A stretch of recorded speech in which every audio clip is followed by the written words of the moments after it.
politique a déposé ses valises en Guadeloupe et nous sommes aujourd'hui à Goyave, à la Souvenance, un lieu culturel de Simone Schwarzbart, une écrivaine connue à l'international et très aimée en Guadeloupe. Elle a publié Pluie et vent sur Télumé Miracle, Tigeant l'horizon, Adieu Bogota, Ton beau capitaine. Et à quatre mains, avec son époux André Schwarzbart, Un plat de porc aux bananes vertes, Hommage à la femme noire, L'ancêtre en solitude et La mulâtresse solitude. Merci Simone de nous recevoir à la Souvenance. Merci à vous de venir me visiter. C'est un lieu dédié aux rencontres, aux échanges, et nous aimons beaucoup recevoir, surtout recevoir ceux que nous considérons comme des amis. Bienvenue ici. En 2019, vous publiez « Nous n'avons pas vu passer le temps ». Dans ce roman, vous racontez votre histoire auprès de votre époux, André Schwarzbart, qui a été aussi un auteur très connu, qui a publié en 1959 Le dernier des justes. Pourquoi avez-vous décidé, quelle est l'histoire de cette écriture? Pourquoi avez-vous décidé en 2019 de publier l'histoire de votre rencontre, l'histoire de votre vie avec André? En fait, je n'ai pas décidé de publier cette histoire qui m'est personnelle, mais ce sont les éditions Grasset qui ont demandé que ça se fasse. Et en fait, c'est une histoire qui a toujours été dérangeante, cette histoire-là. Et c'était justement le lieu de m'expliquer un peu et que l'on voit ce qu'il en a été de notre rencontre, de notre vie et de nos projets à tous les deux. En fait, les deux histoires, la juive et la noire, sont en résonance depuis le début de cette rencontre et c'est cela qui découle de ce livre. Donc, dans ce livre, vous parlez de votre rencontre, bien entendu, avec André, et vous décrivez la première fois où vous parlez, vous dites qu'il vous parle en créole et que vous êtes très surpris parce que vous ne comprenez pas comment, où il a appris le créole. Et à ce moment, à force de vous voir, vous découvrez qu'il a des amis, beaucoup d'amis antillais. C'était très étrange parce qu'à l'époque de cette rencontre, il y a de cela très longtemps, bon, je ne me souviens pas de la date exacte, je crois que c'était en 1959 tout de même. Donc, imaginez-vous que les gens me demandaient si la Guadeloupe se trouvait à côté de Madagascar à l'époque. Donc, ignoraient totalement l'univers créole. Alors, qu'il y ait quelqu'un qui m'aborde dans ma propre langue, ça a été pour moi une grande surprise et une grande joie. Immédiatement, je me suis sentie complètement conquise parce que de voir que cet homme-là connaissait ma langue, cela voulait dire qu'il avait été plus loin, qu'il connaissait mon univers, qu'il avait fréquenté les miens. Donc, c'était pour moi une ouverture et je n'avais pas à me méfier de lui.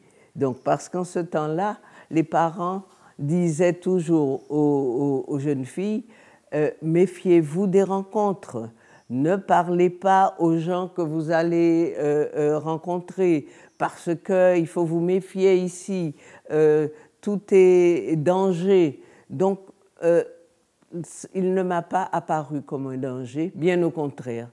Immédiatement, il m'est apparu comme quelqu'un des miens. Voilà. Après votre mariage, vous partez vivre au Sénégal. Pourquoi vous faites le choix de l'Afrique? Après mon mariage, il y a le fait que les indépendances africaines attiraient beaucoup de monde à ce moment-là en Afrique. On avait envie de fêter cette décolonisation.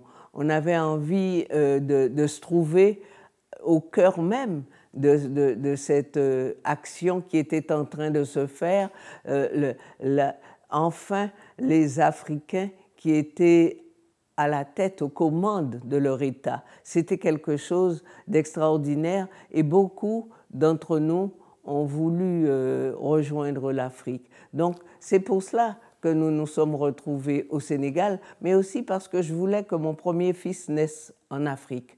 J'étais enceinte à ce moment-là et vraiment, c'était quelque chose pour moi que de dédier cette naissance à Mother Africa. Donc, c'était, voilà, c'était l'époque.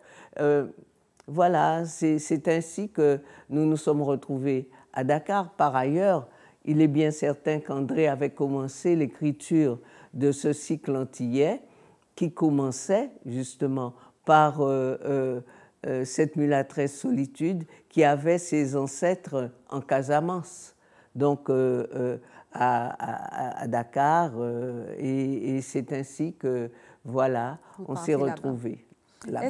Est-ce que les Antilles françaises sont afrodescendantes?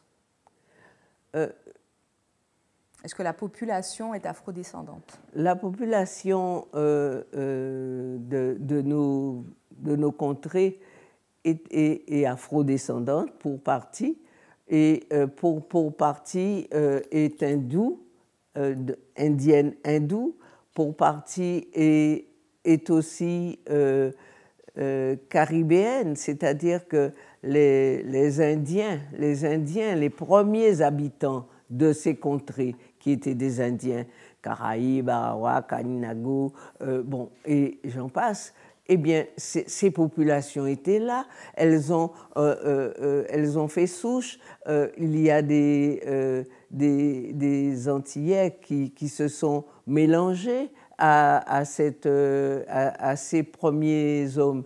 Donc, il y a, et sans compter qu'il y a les Européens qui sont arrivés, qui ont colonisé et qui ont formé un peu la classe béké à la Martinique, blanc créole chez nous, qui sont aussi des Antillais. Il y a chez nous, justement, le monde entier se retrouve. C'est quelque chose, c'est assez révélateur de ce que sera le monde futur. C'est-à-dire que ça sera le monde des rencontres, le monde où les gens seront davantage, comment dirais-je,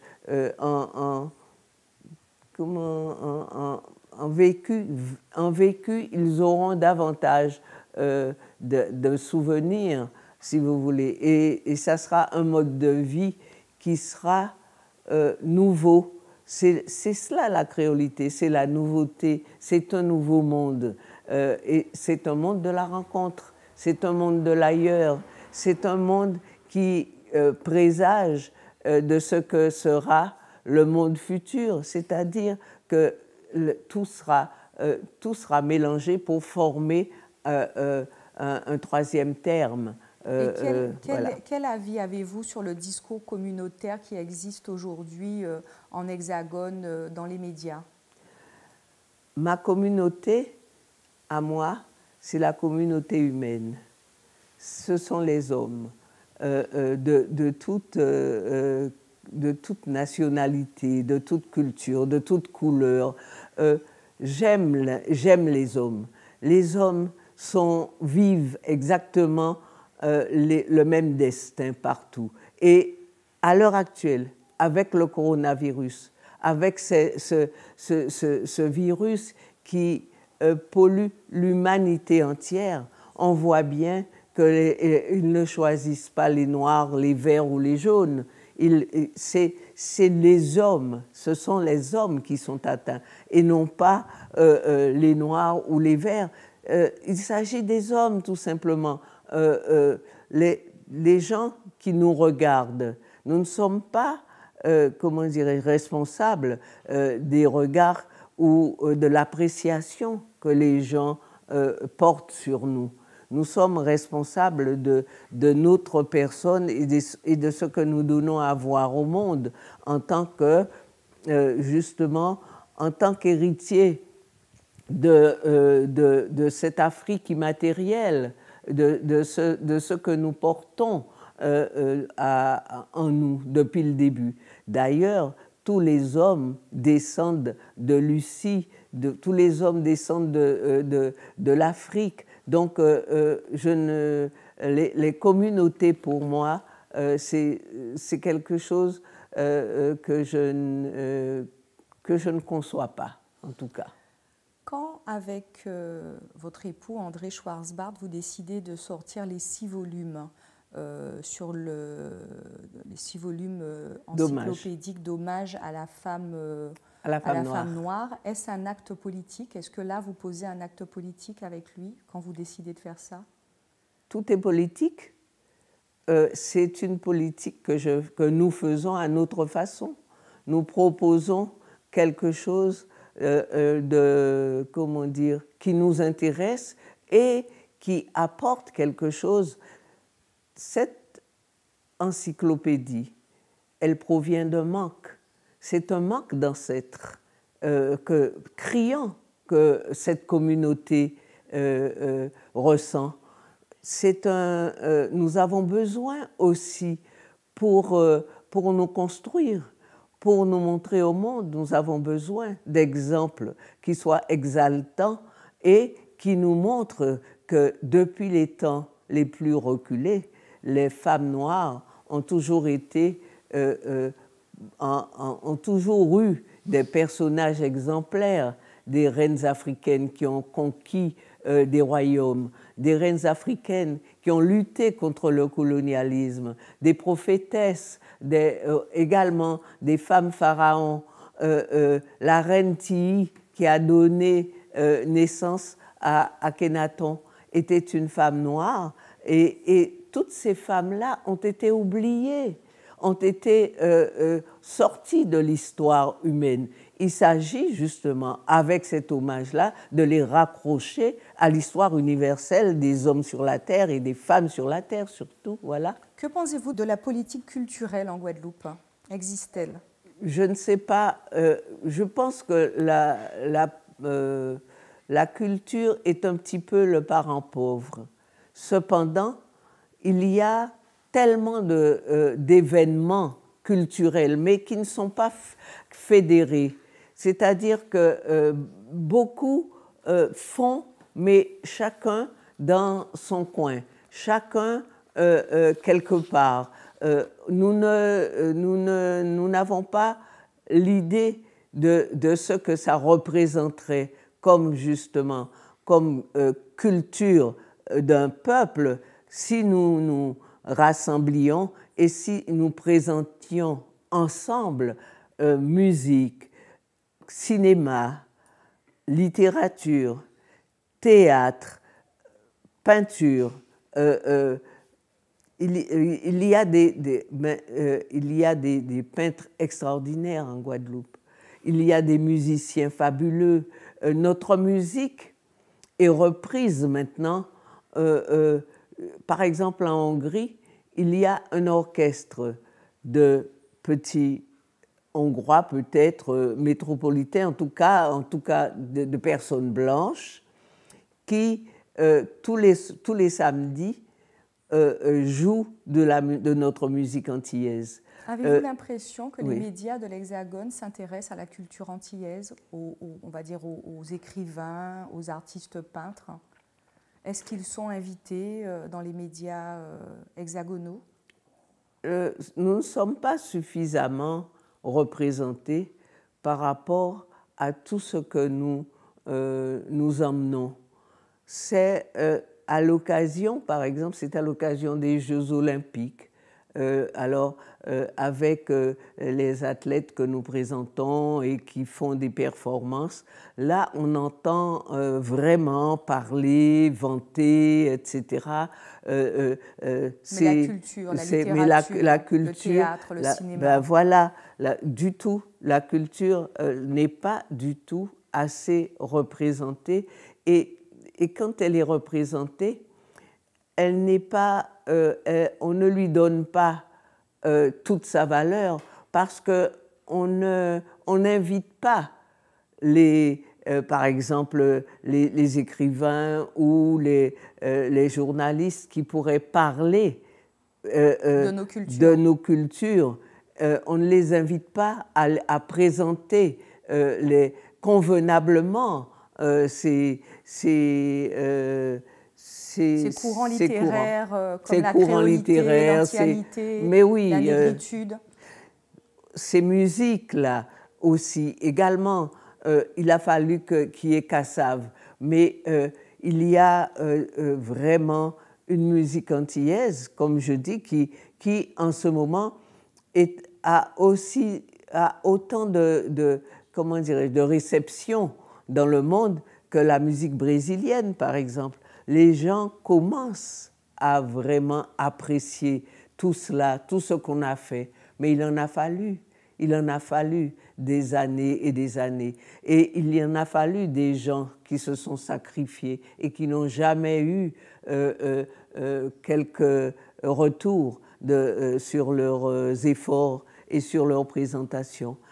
Il y a tout cela enrichirait l'Hexagone, enrichirait aussi la générosité. Il faut être un brin généreux parce que nous recevons, nous connaissons l'histoire de France, nous connaissons les chanteurs, nous chantons toutes ces chansons, Brassens, enfin Piaf, tous ces grands chanteurs français, nous les connaissons. Pourquoi n'en est-il pas de même et que l'on connaisse également les nôtres, ceux qui ont apporté quelque chose à la musique, tout simplement, avec un grand thème. Nous pouvons encore retrouver Hommage à la femme noire à l'édition, dans les éditions Caraïbes. Oui, caribéennes. Caribéennes. Oui, les donc éditions caribéennes. Une réédition. C'est une réédition parce que dans le format initial, il coûterait trop, il serait trop cher et donc il ne serait pas accessible à tout le monde. Alors que dans ce format, il est accessible à tous. D'accord. Et encore, aux éditions Grasset, nous n'avons pas vu passer les jours. Merci Madame Schwarzbart. Oui, merci à vous.